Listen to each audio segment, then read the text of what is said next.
Good morning. Welcome to the first K-12 Education Subcommittee. We have a quorum to conduct our business. Madam Clerk, would you please take the roll?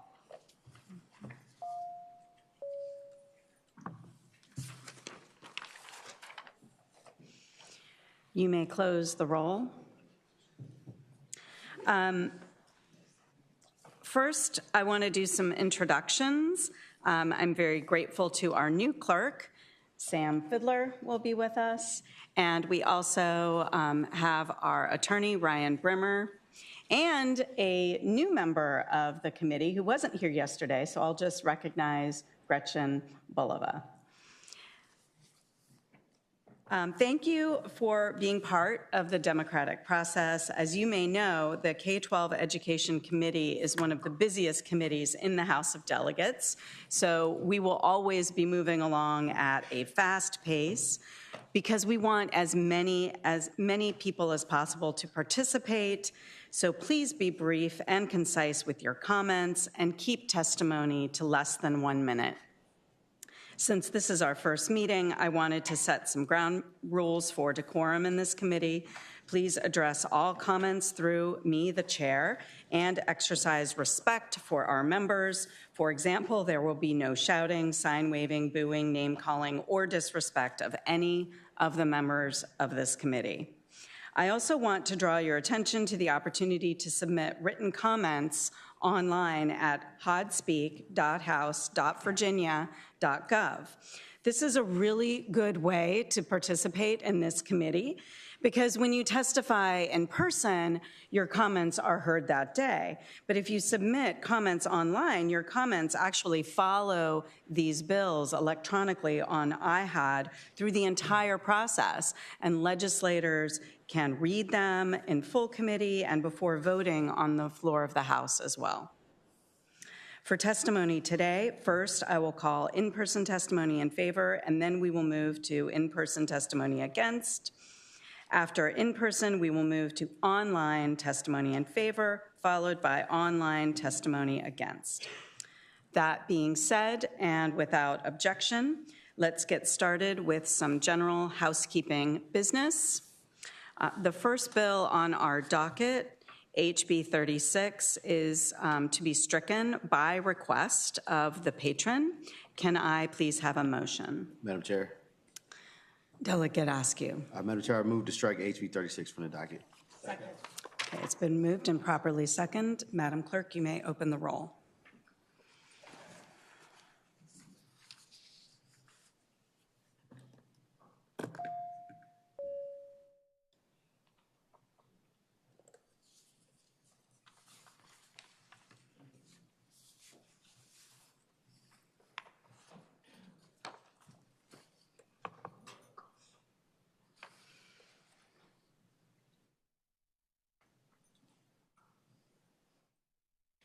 Madam Clerk, you may close the roll.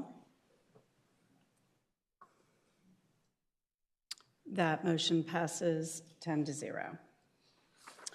All right, next on the docket, we're going to move some things around, but we have our chair, Rasul, with HB 199.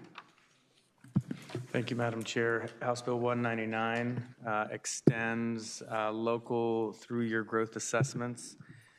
What this does is we did this a couple of years ago as we're continuing to negotiate some longer-term assessment contracts. This simply is a Section 1 bill that allows us to do that for a couple more years while we're finalizing that, similar to what we did 2 years ago. This gives some more flexibility to local alternative assessments. And I think that it will give us a little bit more time as we're finalizing these contracts. Happy to answer any questions, Madam Chair. Thank you, Chair Rasul. Do we have any questions about this bill from members of the committee? Seeing none, we will move to in-person testimony.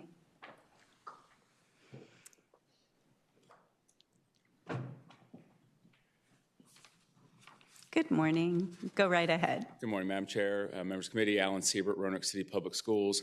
We're very grateful to Delegate Rasool for bringing this bill to help extend this flexibility. The past 2 years has been very helpful as we've been able to restore some instructional time. We hope by now the new assessment contract will be in place. We're making progress on that now, but we look forward to having a new assessment system within this time frame. Thank you very much, and we ask you to report the bill.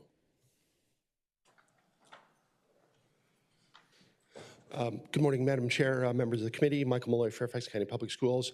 We would definitely appreciate the flexibility and hope you'll support this. Good morning, Madam Chair, members of the committee. Welcome back. Looking forward to working with you all this year. And Chad Stewart with the Virginia Education Association. We strongly support this bill. Functionally, we just need a bit more time to get things in order, especially with the new contracts coming on board. This is a much needed and important bill, and we thank the patron. Thank you, Madam Chair. Stephen Marcoux, Arlington Public Schools. For the reasons stated, we support the bill. Madam Chair, in the subcommittee, if I could say from here, we support the bill and appreciate all that the patron has done to help with this issue. Thank you. Is there anyone present who would like to oppose the bill? Do we have anyone online who would like to comment? All right, we will move to in favor online. The first testimony we have is from Ms. Lauren Clute with Virginia PTA. And I will remind everyone who testifies online that they need to turn on their camera and keep comments to under 1 minute. Hi, good morning, Madam Chair. Lauren Clute with the Virginia PTA. We're not advocating necessarily for additional mid-year assessments, but we do think we'd rather see it evaluated as part of the overall process that's happening around assessments by the DOE, and so we would support allowing this to happen at this time. Thank you. Thank you. I believe that is all of our online testimony, so now we're back to the committee. Any final questions or comments from the committee? Second. All right, it's been moved to report and properly seconded. Madam Clerk, you may open the roll.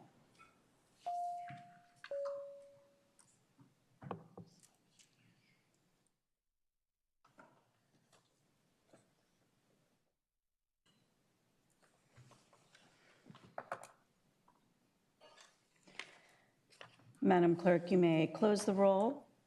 That bill reports 10-0. So moving along, I see that we have one of our esteemed chairs here, Chair Ward, with HB 116. Would you like to come up and tell us about your bill? All right, thank you, and good morning, Madam Chair and members of the committee. Can I just start with one interesting fact? 22 years ago, did you know that my first committee assignment was on education? So it's great to be here with you today. Now, this bill that we're speaking about today is protecting school employees' pay and due process. You know, school employees can currently be suspended without pay for 5 days without an opportunity to defend themselves. Now, when you're talking about some school employees, such as teacher assistants, sometimes custodians, other support staff, losing 5 days of pay could mean whether or not you're going to pay your rent on time or not. So this is what we're asking, is just fairness and due process. It ensures that no school employee loses pay without an opportunity to address certain allegations. And that's the gist of the bill. Do we have any questions from members of the committee? All right, moving on. Do we have anyone here who would like to speak in favor of the bill?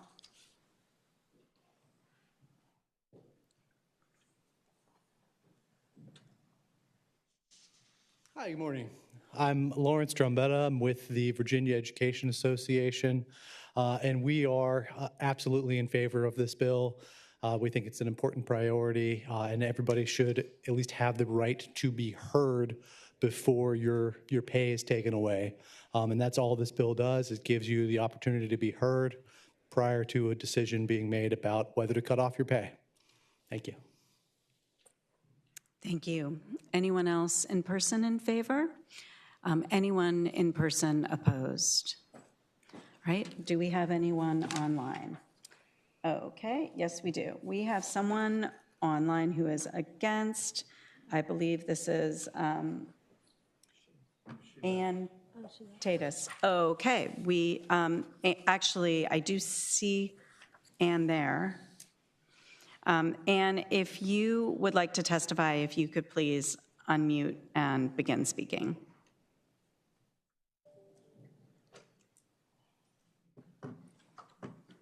It seems that you're frozen. And I represent the Virginia Childhood.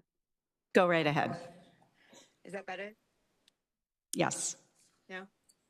Better? Okay. you're good. I represent the Virginia Childhood Innocence Project. And when we talk about due process, my understanding is that the legislation said absent of, so not including suspension. And so if you are talking about due process before suspension, what we're talking about here is sending people who have been reported for child abuse, and across Virginia, it is acts of sexual violence, rape, and abuse against teachers or paraprofessionals or employees of public school staff. If we are talking about suspension, then sending someone who has been reported, normally from within the school systems through the OASIS system, back into a school system where children who may have reported, but most likely it's been reported by teachers, back into the environment. Ann, if you could wrap up, please. You're nothing but an army of enablers if you're sending perpetrators that are most likely, if it's been reported through the OASIS, Thank you. They will be found in some way or another guilty back to violate Yes. the children who And thank you so much for your testimony. Thank you for joining us. All right, back to the committee. Do we have any final questions or discussion from members of the committee? Yes, Delegate Cherry. One quick question for the patron. Go right ahead. Oh, through me. Yeah, absolutely. Madam Chair, I would ask the delegate. Many times there's a need for immediate termination due to something that's happened. Does this bill give that flexibility, or is this, I understand where you're going, but I just want to make sure that a school division has the ability to protect themselves immediately if something rises to that level of immediate termination? Well, they always have that, but you still want to hear what the situation is.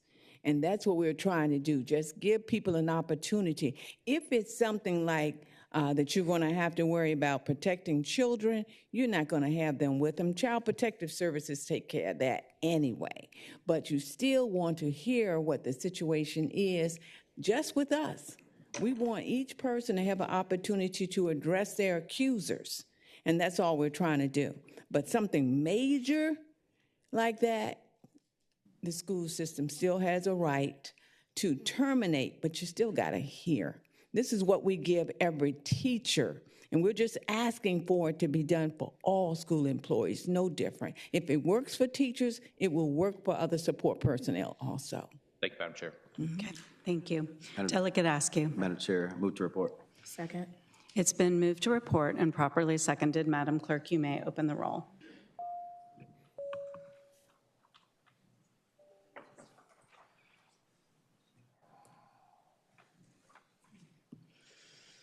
You may close the roll. That bill reports 10-0.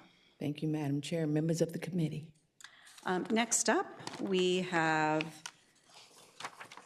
Delegate Bennett Parker with HB 96. Good morning. Good morning, Madam Chair. House Bill 96 would provide free breakfast for all Virginia public school students, and it is a bipartisan recommendation of the Commission to end hunger. Children cannot learn if they are hungry. This bill is an investment in their education and would maximize all of the other education investments we're making. I know that we all care deeply about student success, especially addressing learning loss. School breakfast leads to improved test scores and academic achievement. Teachers also see improved behavior and fewer discipline problems when kids have breakfast, and school breakfast reduces truancy. We need to make sure that students have full bellies and strong brains to start their days if we want any of our other interventions and investments to be successful. This bill is an investment not only in students, but in families. Studies showed that the free meals offered during the pandemic significantly decreased hunger and food insecurity. And now that fees have been reinstated, the eligibility system leaves too many students behind, and the tens of millions of dollars of school meal debt across Virginia is proof that students and families need this bill to address affordability. Schooling, buses, books, and more are available for free to students and families, and school meals are a school supply just as important to our kids getting the education they need and deserve. I want to thank the very large number of organizations who support their bill and their members for their advocacy. These include Voices for Virginia's Children, No Kid Hungry, the American Heart Association, the Virginia chapter of the American Academy of Pediatrics, the Virginia Academy of Nutrition and Dietetics, the Virginia PTA, the Virginia NAACP, the American Diabetes Association, the School Nutrition Association, the Virginia Education Association, New Virginia Majority, and many others, and I believe a number of folks are here today. This bill is an investment in the well-being of our kids and an investment in our education system and families. Free school breakfast for all is a step that a number of other states have taken, including most recently Arkansas, and Virginia should too. Thank you, Madam Chair. Thank you. Any questions from members of the committee? Seeing none, if our folks want to move up closer to the podium, and please keep your comments to less than 1 minute. And if you agree with the person behind you, you can just say amen. Come on up. Go ahead. Madam Chair, members of the committee, my name is Gonzalo Ida with the American Heart Association, also here on behalf of the Healthy School Meals for All Coalition. HB 96 provides smart, practical solutions. It supports families, improves health, boosts academic success, and makes school nutrition programs more efficient. And on behalf of these organizations, we strongly urge you to support the bill. Thank you very much. Thank you. Come on up. Like the line should literally be right in front of me. Go right ahead. Keep going, keep going. There we go. Thank you. Madam Chair, members of the subcommittee, Dr. Liz Nigro, the Director of Research at Voices for Virginia's Children. We strongly support this bill, which is an essential investment, particularly at a moment with SNAP cuts, rising grocery bills, and the discontinue of the main survey tracking food insecurity in the U.S. We estimate that this bill would save Virginia families an average of $315 each school year, which equals roughly 2 months of diapers and 1 month of electric bills. 97% of Virginians support ending child hunger, and we believe that this bill is a great first step. Thank you for your time. Thank you. Welcome. Thank you. Catherine Haynes with the Virginia Interfaith Center for Public Policy. 25% of Americans do not have health insurance at some time over 2 years. Why am I talking about health insurance? Because this is a safety net bill, and people move in and out of a need of a safety net. My own family has been eligible for free school meals for children, and we are strongly in support of free school breakfast for all kids. Thank you. Good morning, Madam Chair, members of the subcommittee. I'm Hannah Wyatt with the Virginia Poverty Law Center. I'll be brief. I'm going to align myself with the previous comments. We support the bill. Thank you. Good morning, Madam Chair, members of the subcommittee. Scott Castro, representing the Medical Society of Virginia. I'll also be brief. We support the bill and thank the delegate for her leadership on this issue. Thank you. Good morning. Matt Benedetti with Tusk Philanthropies. We support the bill. I would also add that the governor of South Carolina has included that in his budget. Good morning. I'm Dot Walton with the a retired educator with the Virginia Education Association.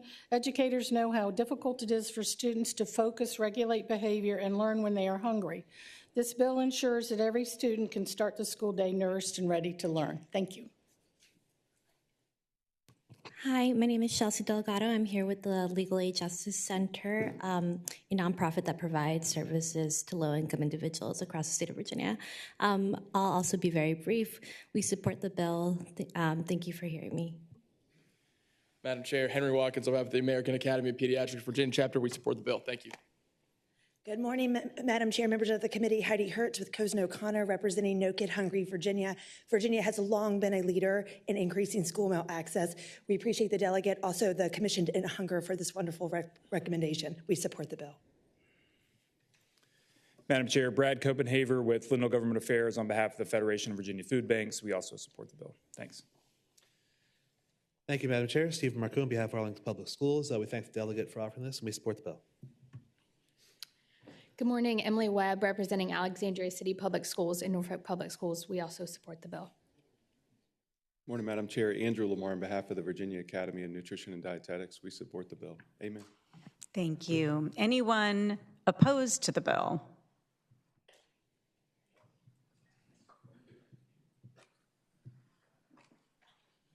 Okay, hearing none. Online, we do have a few people lined up to speak in favor of the bill. I'll start with Chloe Edwards. Good morning, Madam Chair. My name is Chloe Edwards with New Virginia Majority. As a house poor triplet raised by a single mother, we support free breakfast because working families are being forced to choose between rent and food. And this makes sure that children can learn, grow, and start their day with dignity, no matter what their family is facing. Please support this bill. Thank you. Lauren Clute. Hi, good morning. Lauren Clute with the Virginia PTA. This has been a top priority of both Virginia PTA and National PTA for many, many years, long before COVID, so we strongly support for the reasons already stated. Thank you. Ann Kraft Tatus. Yes, it's not so much an objection, but questions for people to consider. I was once a parent who needed free breakfast for my oldest pair. That nice little triangle we like to look at is, who are we missing by giving it to all? That's the number one question. How could those resources better be utilized for children who actually need these things? And number two, I live in a county, Chesterfield County, where if you are a school that provides lunch, a Title I school, you are not allowed to bring your own lunch, which I don't know if many people considering this is, how is that freedom if parents send their children to a school and they are then banned from sending their child their own lunch because they have to give them what the school has provided for this free lunch? Thank you.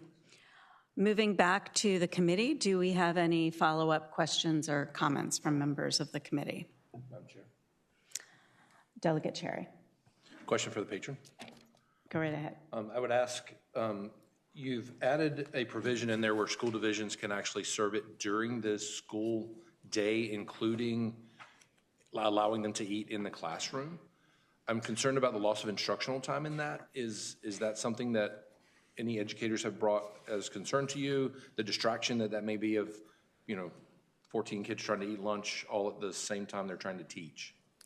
Madam Chair, to the delegate, I would say that this is a model that is already in practice, and this language just intended to make sure that school boards are aware and have flexibility to do whatever works best for them and would not change that flexibility. So they can employ any of these models that they are previously using or others that they want to enhance participation and flexibility and ease.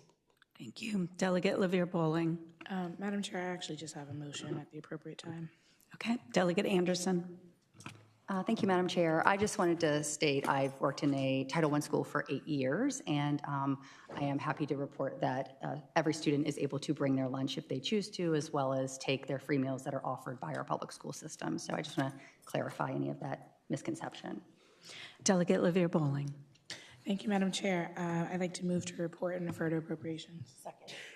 It's been moved and properly seconded to report and refer this bill to appropriations. Madam Clerk, you may open the roll.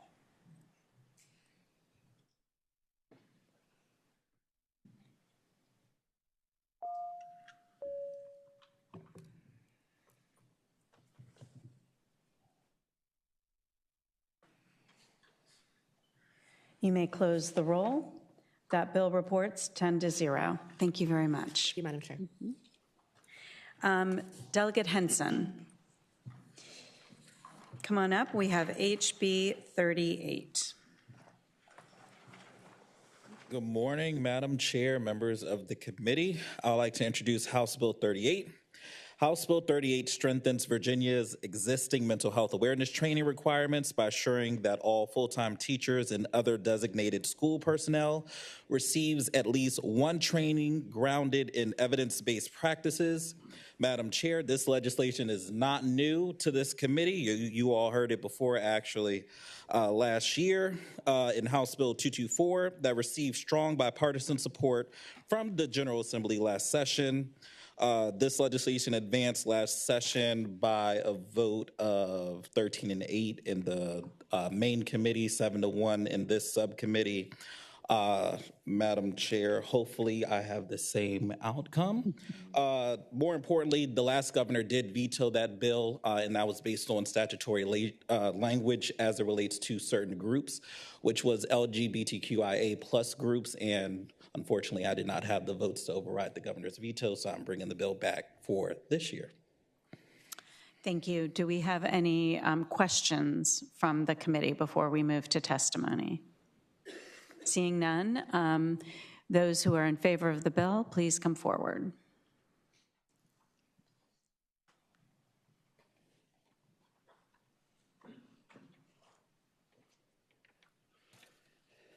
Madam Chair Simons, it's good to see you again. My name is Meg Gruber. I'm a retired educator and here representing VEA. We are in total support of this bill, and as a longtime educator, seeing that children need to know how to react and how to respond appropriately when you are having difficulties, and there's nothing wrong with admitting you have a difficulty. It's difficult for students to focus. It's difficult for them to learn when they're scared, when they're upset, when they're constantly, for lack of a better way, in their own heads because they're so worried about where they are right now, what's happening at home, what's happening to them. So we are in full support of this bill. Thank you.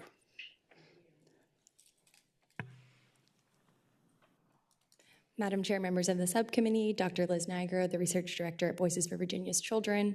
We support this bill, which ensures that teachers are better prepared to address the mental health needs of all students, particularly their most vulnerable. As a special education teacher, I saw many of these struggles, and now as a researcher, recognize the importance of data-driven intervention. Overall, this bill is one step in the right direction to equip school staff and support all students. Thank you. Thank you. Anyone here who would like to speak in opposition to this bill? All right, moving online. First, we'll start with 4. I believe we have Ms. Edwards, followed by Ms. Twigg and Mrs. Tatus. Remember to please turn on your cameras. Go ahead, Ms. Edwards. Good morning, Madam Chair. My name is Chloe Edwards with New Virginia Majority. Most of Virginia is a mental health shortage area, 91% of localities. And when professionals aren't available, schools become the front line. Training educators helps kids get care early. We ask that you please support this bill, and I thank the patron for carrying it. Thank you. Ms. Ann Tatus. Yes. I would like to point out Virginia Code 8 VAC 20-620-10, School Guidance and Counseling Services.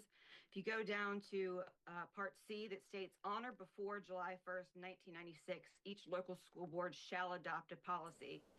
And after it talks about the at least annually written notification to parents, it says, a provision prohibiting the use of counseling techniques which are beyond the scope of professional certification and training of counselors, including hypnosis or other psychotherapeutic techniques that are not normally employed in medical or clinical settings and focus on mental illness or psychopathology. And then if you go to the Virginia Professional School Counseling Program Manual, it says that all students will have access to comprehensive developmental school counseling program run by master's level state certified professional school counselors. Paraprofessionals, much less teachers, are not trained to Thank give you. mental health therapy. Thank you, Ann. That is time. No problem. All right, back to the committee. Do we have any final questions for the patron? Any final discussion? Delegate Cherry. Madam Chair, just speaking to the bill, last year we passed a bill that would limit the amount of professional development time for all of our teachers because there was a serious concern amongst us on the committee that we were putting too many things on teachers that weren't teaching. And I think this is going down that same path of asking our teachers to do something other than teach. And so with that, I can't support this, just knowing what we've done to limit that, and I'm afraid that we're going down that path again of adding requirements to teachers that are outside of their scope of practice. Thank you. Thank you. Delegate Henson, any final last words? Absolutely. I would like to thank the delegate for his concerns. That was one of the concerns that the Senate brought up, where we do have a senator who was actively teaching. And what we adjusted in this bill that clearly states that if the county already has something established that addresses mental health training and it's in line to the American Psychological Association, then they're good. So we're not adding one additional training because they have that training to begin with. It's just making sure that it aligns to make sure that youth that are bereaved by suicide, mental or physical disabilities, chronic health conditions, homelessness, housing instability, foster care, custodial instability, or anybody that identifies as LGBTQIA is identified in that training. So then that way teachers know what to do and to be able to identify that in their classroom. But if the training already exists, then that county is good to go. Thank you, Delegate. This committee operates by motion. Madam Chair, I have a motion. Delegate Askew. Madam Chair, move to report. Second. It's been moved to report and properly seconded. Madam Clerk, you may open the roll.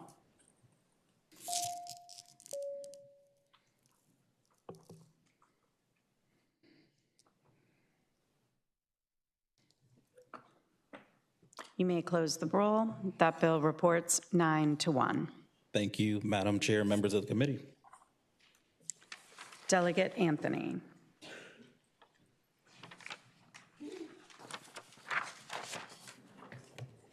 Thank you, Madam Chair, members of the committee. I would like to move the substitute. Madam Chair, I'd like to move the substitute. It's been moved and properly seconded. All those in favor say aye. Aye. The substitute is before us. Madam Chair, I would like to request for council to explain the technical changes within that substitute. Thank you, Madam Chair. Delegate Anthony. So the substitute, by and large, the same bill with just a few tweaks throughout the bill. It adds some languages on lines 53 to 54 of the substitute, which is now posted on LIS for your review. It strikes a sentence that was at line 90, replaces subdivision D11, which is on lines 141 through 43.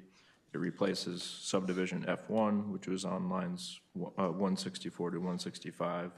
And then it adds the language as soon as practicable on lines 189 and 192. So those are the 5 or 6 small changes. I'd be happy to explain in any of the substance, but that's at least where they're located. Returning to the committee, do we have any questions about this substitute? Okay, returning to the patron. Thank you, Madam Chair. Given the complexity of this particular bill, I would love to have committee members be able to absorb the full scope of the technical changes, and would request to pass by for the day. Pass by for the day. That is a voice vote.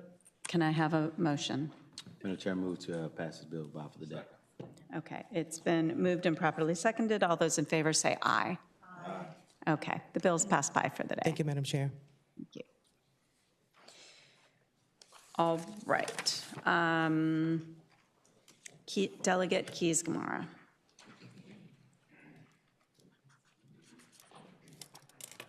Good morning, Madam Chair, members of the committee. Today I bring you House Bill 206 regarding lab schools. To get to the gist of it, because I know we like brevity, we currently have lab schools that can be created at the local level, which hopefully is a good thing. But when I researched it as a result of my commission work, I found it difficult to identify who was in charge, who to communicate with, where you find help for students who may be struggling when they participate in that particular program. And so the purpose of this bill is to create greater transparency, particularly for parents, as well as students who may have concerns and really don't know where to go. This started when we went through a meeting and I just started trying to search to figure it out myself. And when I couldn't figure it out and my staff couldn't figure it out, I thought, I'll talk to Chair Simons. So I'm here today. Thank you. Thank you. Any questions from members of the committee? Do we have anyone in person who would like to testify on this bill, either in favor or against?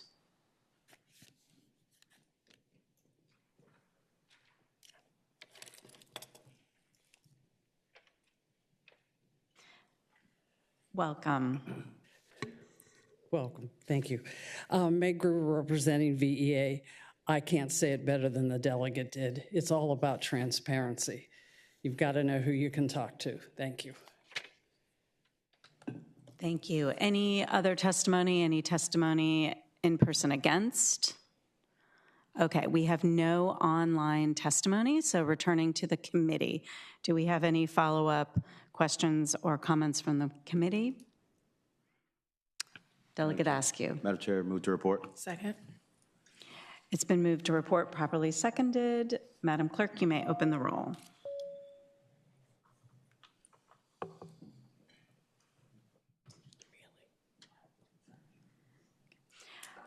You may close the roll. That bill reports 8-2. Thank you. Delegate. Next up, Delegate Price.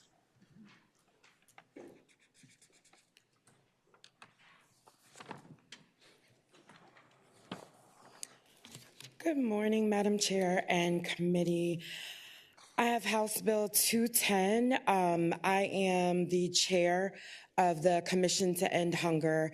And as we've been meeting, one of the things that we've noticed in preventing us from really getting tangible solutions other than some of the bills that you're hearing is a lack of data. And so we know that school divisions have data on how much school debt is owed per school, but we do not have a statewide picture of what that looks like as we're trying to make sure that school nutrition is affordable, available, if not free. Love that bill.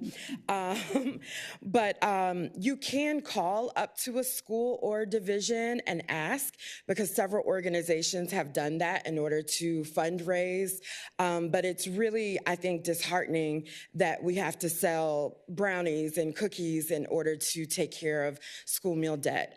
So I've gotten some emails from some folks.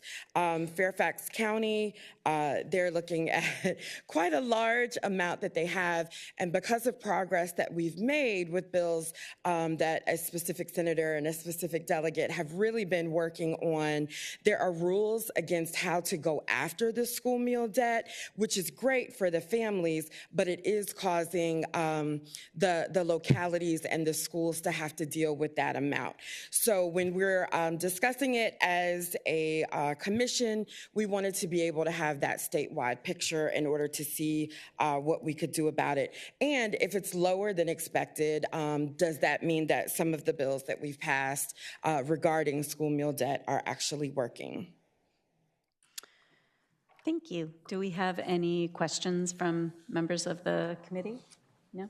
I was curious about the community eligibility program or universal, will this make it so many districts don't have meal debt to begin with because they have universal meals? Yeah, so that would be Delegate Bennett Parker's bill, which so glad to see that move forward, but not quite sure what will happen on the 12th floor.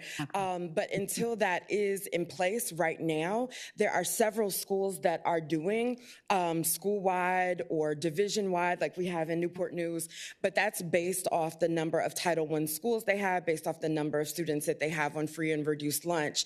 There are especially in this economy, several families that make just a little too much in order to get free or reduced lunch, but it doesn't mean that they can afford it. And that's usually the family that is racking up the school meal debt. So this would not change anything about any current policy. It would just have those school divisions communicate to the department the amount so that we could then have that information. Awesome, thank you. Do we have folks who would like to line up here in front in favor of this bill? Welcome. Hi, Dot Walton, representing Virginia Education Association. For the reasons stated, we are in support of the bill. Thank you. Madam Chair, members of the subcommittee, Liz Niger, Voices for Virginia's Children. According to No Kid Hungry data, 52% of families with K-12 students report having debt due to the price of groceries. There are currently, according to our analysis and VDOE data, 36 districts that have only partial or no participation in the community eligibility provision mentioned. We think this bill serves as an important way to protect the Commonwealth's most vulnerable families, and we urge you to support it. Good morning, Madam Chair. Hannah Wyatt with the Virginia Poverty Law Center, and I'm again going to align my comments with what has been previously said. We support the bill. Thank you. Anyone in person opposed? Right, moving online. We have one person who wanted to testify against the bill, Mrs. Ann Tatus. Are you with us online? Please keep your comments to less than 1 minute and turn on your camera. There you are. Go right ahead. Again, I would like to defer to comments made earlier, and because the honorable delegate did mention that her division did not, or Title I schools were able to. I'm simply telling you that in Chesterfield County, if you are a Title I school, you cannot bring your own lunch. And if we're having a problem with paying for students who need free lunch, again, I will go back to my earlier comments, and by giving it universally to children who do not need it, and in Chesterfield forcing it upon them, then we are taking away from the children who actually need it and the funds that could be used for the county so that they are not further in debt paying for children who do not need free lunch. Thank you. Back to the committee. Do we have any final comments or questions? Delegate Askew. Madam Chair, move to report. Second. It's been moved to report and properly seconded. Madam Clerk, you may open the roll.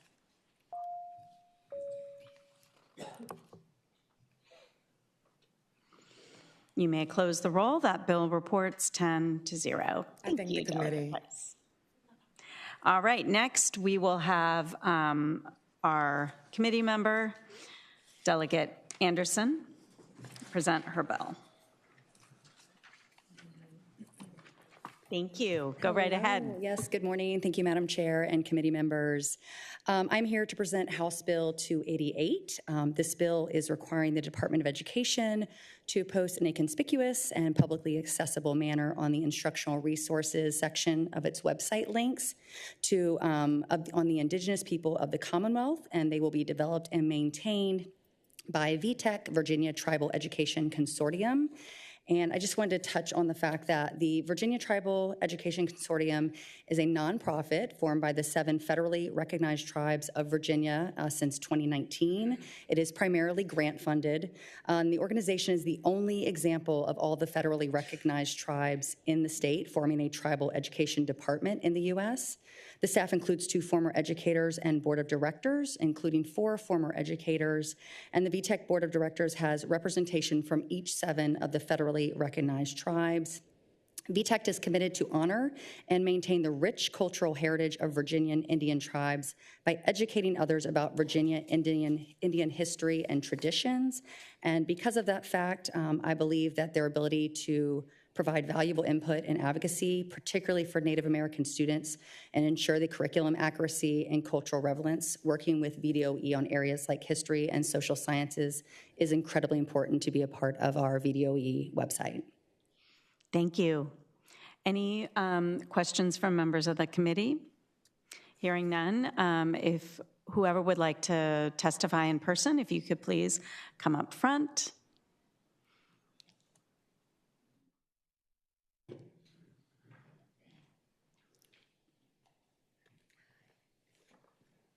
Hi, Chad Stewart with the Virginia Education Association. We support this bill. It's functionally very useful and scalable for the whole state. Generally, bills like this come back with no fiscal impact. They can easily be absorbed by the department, and we don't see any reason not to compile these resources, many already created and scattered throughout the VDOE website in one place. So we thank the patron for bringing the bill. Thank you. Welcome. Good morning, Madam Chair, committee members. My name is Reggie Stewart. I am a council member from the Chickahominy Indian Tribe and also the chair of the board of directors for VTech. It is a pleasure to stand before you this morning. We are definitely in support of the bill, obviously, but the VTech, its core mission is the education of citizens of the Commonwealth and others of the history of the Virginia Indians. In many of the sources, there is not much information about Virginia Indian history, and we are wanting to change that. And so to utilize our resources and the resources on our website just makes a lot of sense for us to be one of the credible sources that are linked on the Virginia Department of Education website. Thank you. Thank you. Any other in-person testimony in favor or against? Hearing none, do we have any online testimony?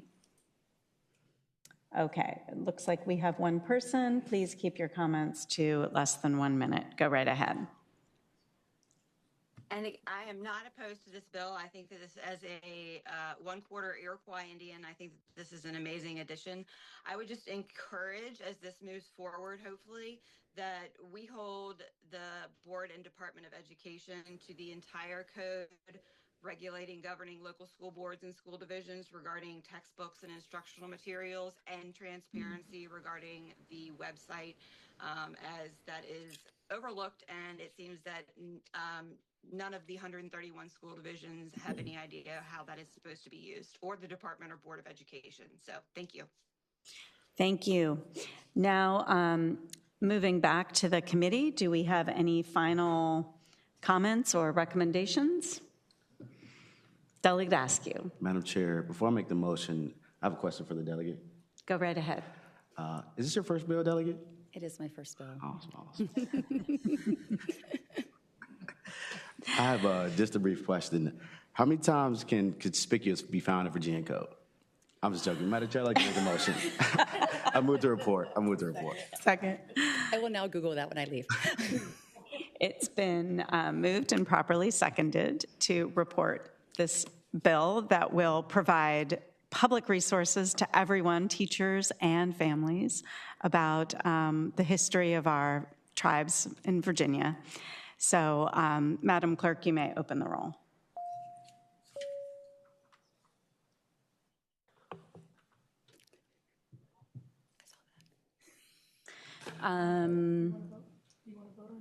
Oh, yeah, I do.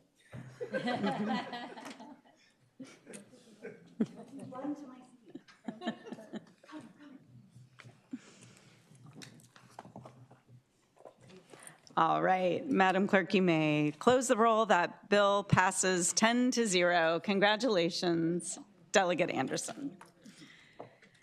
And we have, I believe, one more bill on the docket from Delegate Askew. You want to just sit here? It's up to you.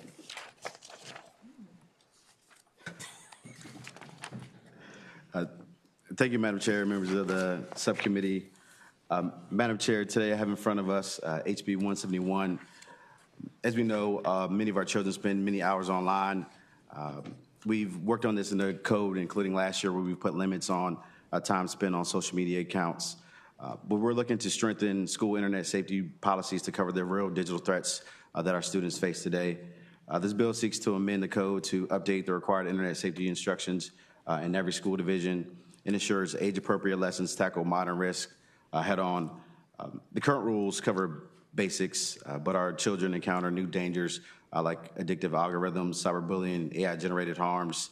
This bill mandates schools include these key topics so students learn to navigate safety. And some of these key and core changes include expanding the internet safety policies to explicitly require instruction on dangers of addictive social media feeds, privacy settings, the data sharing risk, and reporting mechanisms for harassments or threats. If it's the will of the subcommittee, I hope this bill can move on. Do we have any questions from members of the subcommittee? Do we have anyone in person who would like to testify in favor of this bill?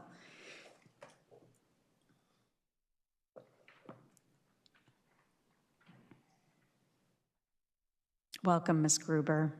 Thank you, ma'am. Meg Gruber, VEA. Not only are we in favor of this bill, but I think there's something else that I'd like to point out. As children learn this, they're going to teach their families. They're going to teach their elders. And it's critical because we all know the problem with scams. AI right now is just blowing up things. You can't tell if a photo is real or not. This is critical that our children learn this. And for their parents and grandparents at home. Thank you. All right, moving online. First in favor, we have Ms. Lauren Clute. Go right ahead. Hi, good morning. Lauren Clute with the Virginia PTA. We also support this bill. I know it's hard to stay ahead of kids, but I think it's important that we try.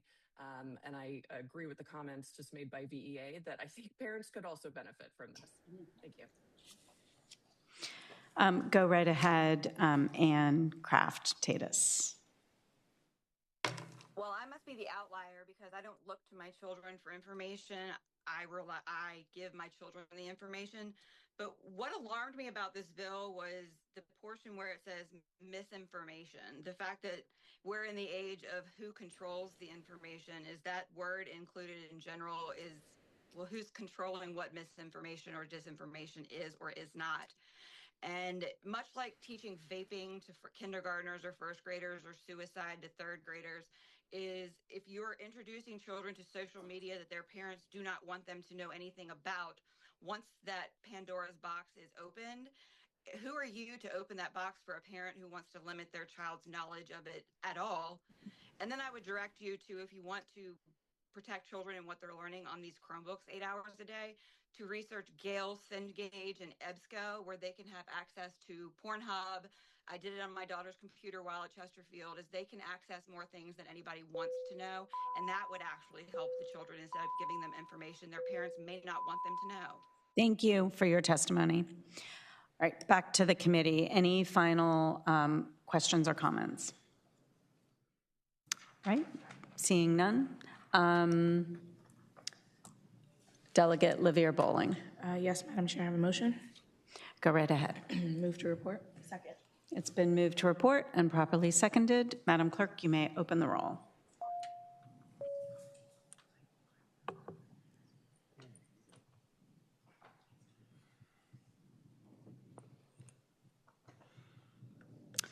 You may close the roll. That bill reports 9-1.